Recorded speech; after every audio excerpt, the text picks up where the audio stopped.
Hi everyone. So today I wanted to speak a little bit about one of the most famous verses in the Yoga Sutras. And I'm not going to attempt to say it in Sanskrit because my partner is a Sanskrit scholar and I know that I'll say it wrong. So instead I'm just going to jump right to the translation. It sort of can loosely be translated to yoga can calm the fluctuations of the mind.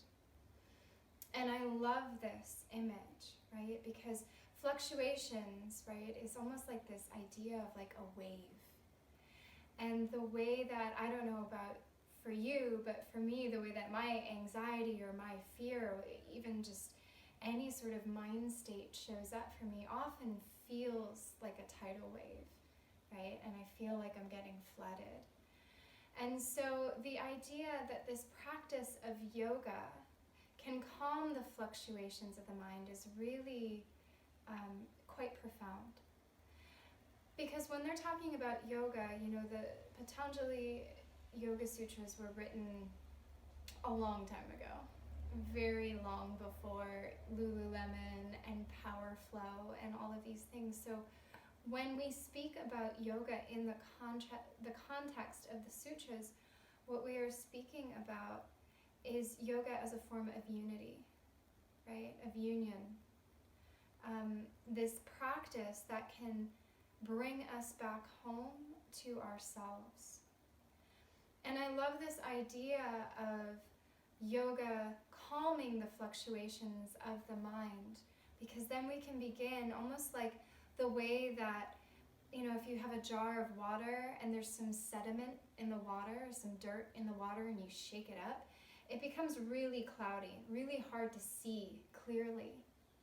But after some time and some stillness, that sediment will start to sink to the bottom and you can begin to have a more clearer vision of things. And I think the same thing is true of our minds, right? So when life's fluctuations start to kick up the sediment in our mind, all of that dirt, all of that craziness, it begins to be difficult to see clearly. But once we tap into stillness, we can begin to hear what the Quakers call that still small voice within. And I really love that idea because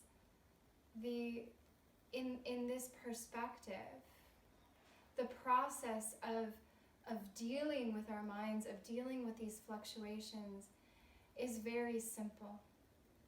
And it is simple, but it is not easy, right? But this is the perfect time to practice this simplicity. So if you are interested in engaging with your mind in different ways and to begin to tap in to that unity with our higher selves, then I invite you to head over to the Mindful Path website, and I'll put a link in the bottom here for you to head over. And I invite you to come practice with me.